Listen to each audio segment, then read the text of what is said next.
Everyone, welcome to your PlayPosit for the day. We are going to be covering lesson 2.11 in your OMHS. So we're going to continue the notes from last class in factoring by grouping, and then we're going to get to factoring trinomials. So we have two more examples going over this when there are four terms already present. So it's always a good idea to see if there's any number that you can take out of all four of them. That way you'll just reduce it down even more simply to do the factor by grouping. And I tend to always look at the smallest number and say, well, what are the factors of that? And do the other numbers share it? So 21 has 1, 7, and 21, right? Let's see, 2 would be, nope, 2 doesn't work. 3 would work because 7 times 3 is 21. 4 doesn't work, 5 doesn't work, 6 doesn't work. Perfect. So then see if these four numbers, any one of these, are also factors of the other ones. Of course, we know 1 is, so I'm not even going to check that. 7 is not a factor of 24, so that doesn't work. 21 is not a factor of anything except for 21. 3 is a factor of 24, but it's not a factor. Let's see, is 64, let's see. Remember, you can also use your calculator just to double check your thinking, especially as the numbers get bigger. 3 is not a factor of 64. But in fact, there is no factor that is involved in all of them. So we can move on to step 2, which is just to confirm that there are four terms present, which there are. Now we're going to group the first two and group the second two. And by doing that, we're sort of giving ourselves two little mini factoring problems. So when you look at the first two, we want to find a GCF of the first two. So we can use the cake method. And let's put in a 2. That's the first thing I always think of. So 2 into 24 is 12. And 2 into 64 is 32. All right, let's try 2 again. That sounds good. Remember, if you see another number, you can try that. Like 3 maybe, 4. 2 into 12 is 6. And 2 into 32 is 16. We're getting smaller. I'll do 2 again. 2 into 6 is 3, and 2 into 16 is 4. All right, now we're finished, right? Because 3 and 4, the only factor they share is 1. So we're done. Here are all of our factors. To get the greatest, we multiply them all together. 2 times 2 times 2 is 8. So 8 is our greatest common factor. And then how many r's can we take out? Well, the first term has 3, and the second term has 2. So the greatest number that they share is 2. There's our GCF. I'm going to come over here and rewrite our problem. And then we're going to go ahead and take out 8r squared from the first two.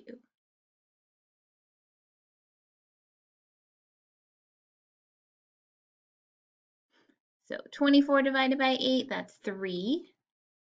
And then here we have 3 r's on top and 2 on the bottom, so we have 1 left. And then 64 divided by 8 is 8, and these r's cancel.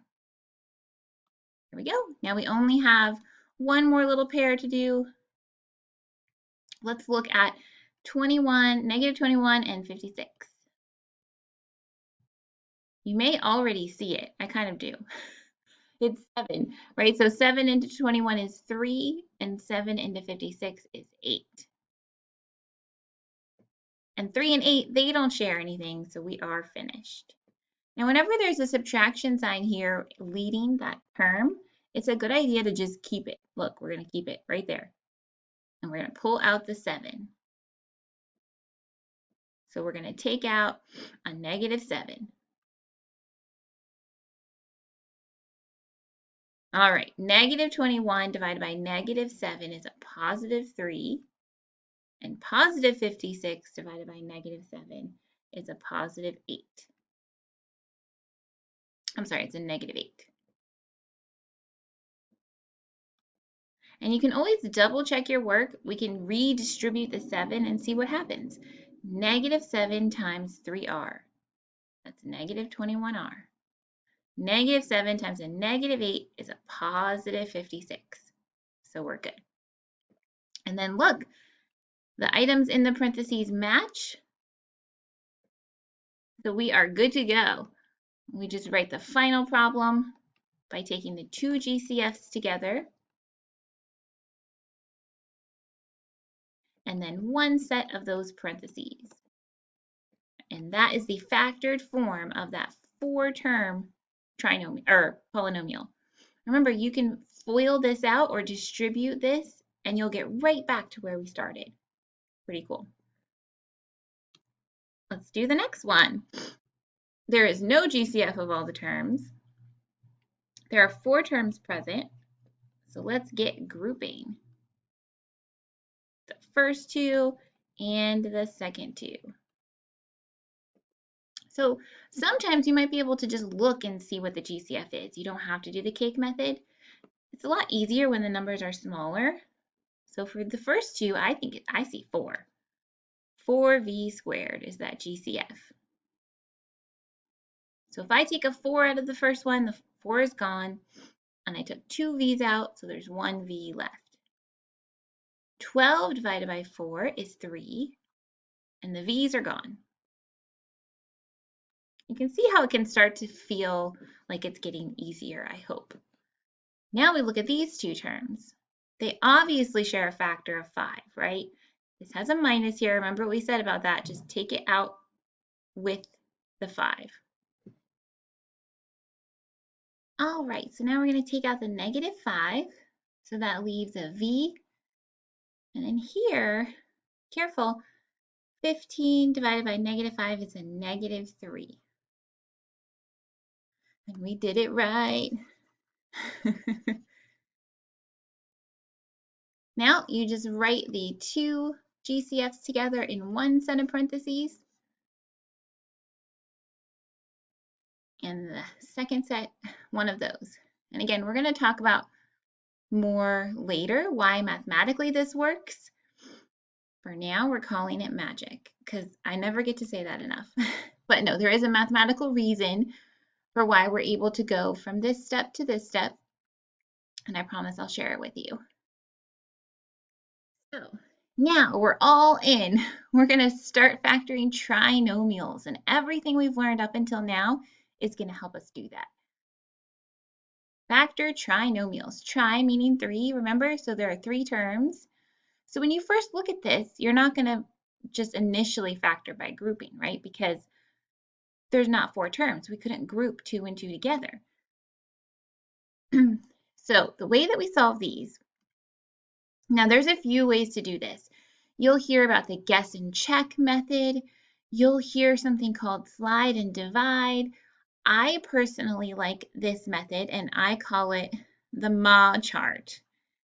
M and A, because MA stands for Ma. The M stands for multiply, and the A stands for add. But we call it a MA chart. So here's how we do it. Step 1, you multiply the first and the last terms together. Because basically what we're doing is we're trying to do FOIL or distribution in reverse, right? Remember, we're trying to get this to look like this. So we're doing that process in reverse, essentially. So the first times the last, 7 times b squared. I'm going to write that here, 7b squared. All right, that's kind of our goal. Step 2 says find a number that multiplies to give you that term, but adds to give you the middle term. So the middle term is 8b. So we need it to multiply to give us this and add to give us this. It might seem complicated, but we're going to use the chart to help us keep everything straight. So multiply to give us 7b. So it's squared. That's kind of our goal here for this column. So what times what is 7? Well, just 1 and 7, right? That's it. There's no other multiples of 7. No other two numbers that multiply together to give us 7. So that's our only choice for column 1. And then they need to add to give us 8b. So remember, when we multiply, each of these will have a b. 1b times 7b is b squared. Do these two numbers add up to give you 8b? They do. 1b plus 7b is the middle term. So we found the pair of numbers. That's our goal, is to try to find a pair of numbers that multiply to give you this, the first times the last, and add to give you the middle term. So once you find those numbers, we are going to replace the middle term. So check it out. We're going to write b squared plus, instead of 8b, we're going to write 1b plus 7b. All I did was replace the middle term. 1 plus 7 is 8. So see, we never changed the value of 8. We just wrote it as two terms added together. Totally mathematically allowed. Now look, there are 4 terms. We can factor by grouping. So we'll group the first 2, and we'll group the second 2, and now we're right where we know where we are, right what we've been covering. We pick up right here with those examples we just did. So we look for a GCF of these 2 terms, and I see b, so we'll take a b out. So I'm going to divide each of these by a b. So if I take 1b out of the first term, there's a b left. There's nothing left, or just a 1 in the second term, right? Now look at the second 2 there. This grouping, what factor do they share? They each have a 7, so let's take a 7 out. And what is left? Hopefully it's going to be b plus 1, right? Let's just make sure. Yep, took the 7 out, there's a b left, and just a 1. Yay! So it totally worked because these match. So we just write our final answer as b plus 7 and b plus 1. And you're done. You can always multiply these back out and get back to our trinomial. So the new sort of added step here is trying to figure out what 2 numbers we can replace the middle term with. And the way you do that is you multiply the first times the last. That gave us the 7b. And we try to think of 2 numbers that multiply to give us that, but add to give you the middle term. And that's sort of that step that lets us do FOIL or distribution in reverse. All right, let's do another one. So we're going to look, we have 3 terms. So we're going to multiply the first term by the last term, n squared times negative 12. Negative 12 n squared. That's kind of our goal. So we're looking for 2 numbers that multiply to give us that number or term and add to give us the middle term. The middle term is 4n. So 2 numbers that multiply to give us negative 12 n squared and add to give us 4n. Okay, so let's start listing 2 numbers that will multiply to give us negative 12. I can think of negative 1n and 12n. How about 1n and negative 12n, right? The negative could go with either number. And then we even have 2 and 6, negative 2n times 6n, and 6n times negative 2n, and then 4 and 3, right?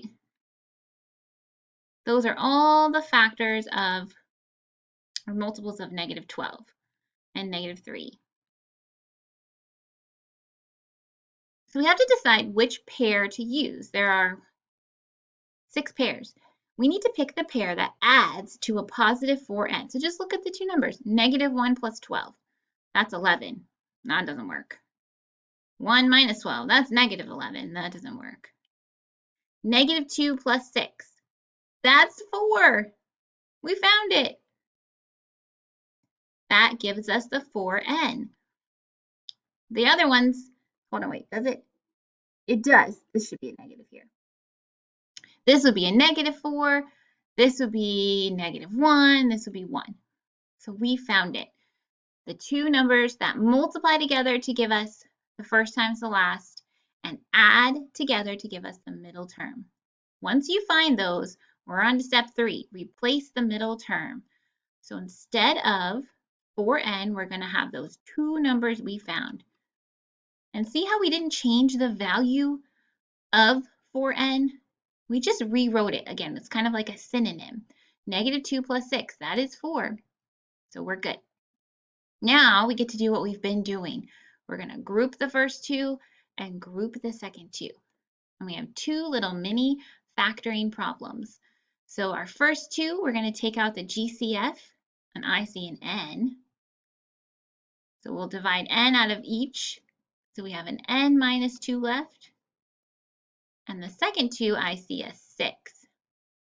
And you can definitely do the cake method on these, right? And think about it. Oh, yep, 2 goes in. 2 into 6 is 3, and 2 into 12, negative 4. And you're done. So we found the 2. Here we go. This should be a negative 6, right? And then we'll keep going.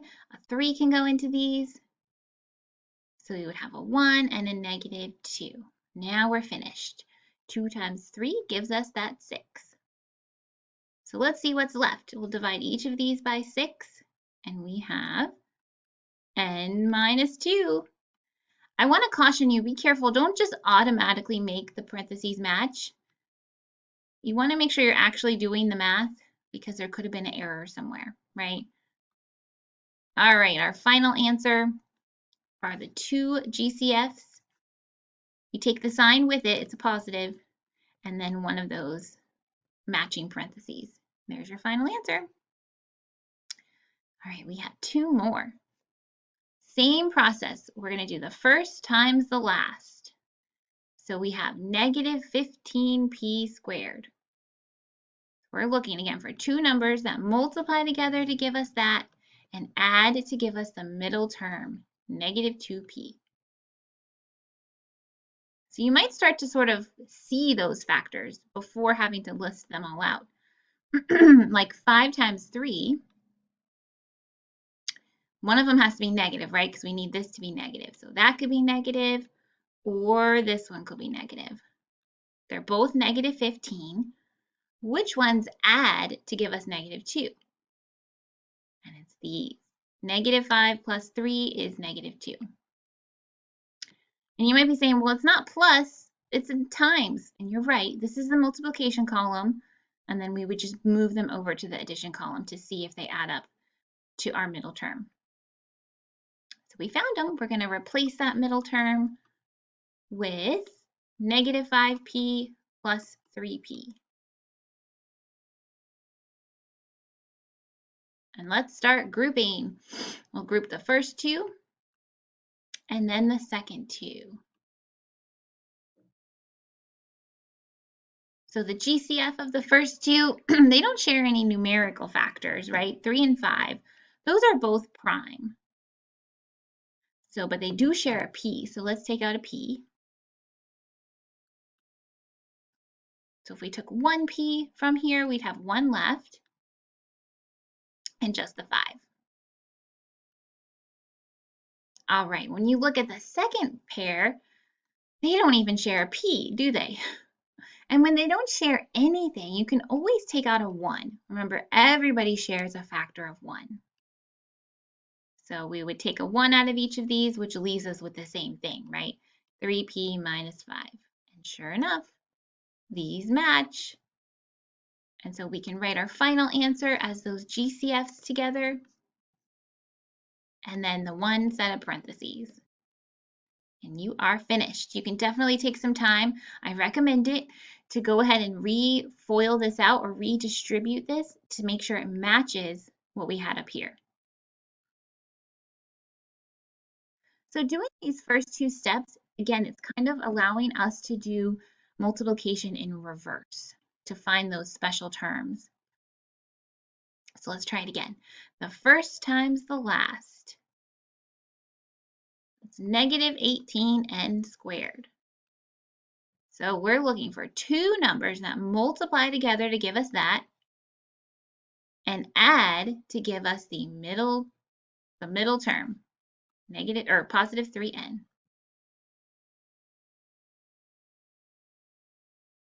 That's our goal. So let's start listing out the numbers that give us negative 18. There's a bunch of them, right? I'm going to start to, you're going to start to sort of see patterns because we're looking for a 3. So what about 3 times 6? One of them has to be negative, right? These both give us negative 18. Which one will add to give you 3n? And it's this one. We found them. These are the two numbers. If you don't find them right away, you guys, it's totally fine to list out all of the pairs of numbers that will give you that. And then you'll just have a list you can go through and say, oh, well, that doesn't give you 3. So we're going to replace the middle term with the two numbers that we found. And we are going to factor by grouping. So group the first two and group the second two. So when we look at the first two terms, they don't share any numerical factors, right? They're both prime, 2 and 3, but they do share an n, so we'll take an n out. And so we would have 2n left here and just 3. Now the second two, they don't share any n's, but if we did our cake method, you would see, let's try 3. 3 goes into 6 2 times, and 3 goes into 9 3 times, and we're done. The GCF is 3. So we'll divide both of these by 3. And we'll have 2n minus 3. Yay! They match. Woohoo! So we can go ahead and write our final answer as those GCFs in one set of parentheses. And the second set are those that match. There we go. And you can always multiply this back out and it will get you right back to where we started with this trinomial. And again, the whole goal of this, which we're going to see next time, is that we're going to be able to now solve for n in this example, n. And that last step is super easy. You're going to love it. You guys, thanks for hanging in there with me. If you need anything at all, you know where to find me. And again, I just wish all of you 8th graders who are taking your writing SOL next week all the best of luck. You guys are going to do great. Take your time. And you guys have already done so much amazing work this year. Bye, everybody.